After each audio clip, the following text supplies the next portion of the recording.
আর কালকে পেটুকে পকোড়া খেয়েছিলাম শর্মিলার হাতে, মানে তারপরে আমি বিশ্বাস করুন এত ভালো পকোড়া হয়েছে না যে আজকে নিয়ালিপুর থেকে হাঁটতে এসেছি। কেন পকোড়া খাবো না? রাস্তা যেতে যেতে এক ভদ্রলোক বললো যে দাদা পকোড়া খেয়েছেন ভালো, ও লোটে ফ্রাইটা খান।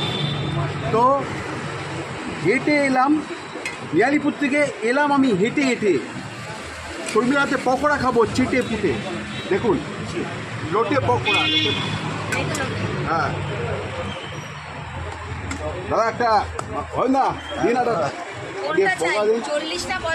না আমি দিন খেয়ে দেখি 40 না 35, আবার নাও নিতে পারি। বলছে 40 না 35 নাও দিতে পারি, সবটা খেয়ে নিলে পয়সা দিতে পারবো না, পকেটে তো নেই। এত কিছু দিস না দাদা, একবার না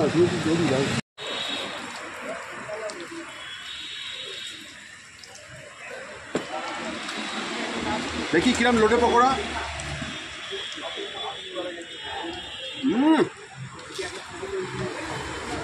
আপনারা আসুন পেটুকে শর্মিলার হাতে পকোড়া খেতে, বিশ্বাস করুন অসাধারণ। মানে কোনো রকম তেল মারার কথা বলছি না, অসাধারণ।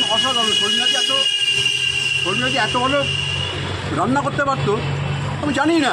আমি শুধু অভিনয় পারে, কিচ্ছু পারে না, সব আমার ভাইটা করে। কারণ খুব ভালো, সত্যি বলছি খুব ভালো। আজকে বাইকজন তুলে নিয়ে যাবো, আপনারা এসব খান, আপনারা দিতে পারছি না, এসব খান।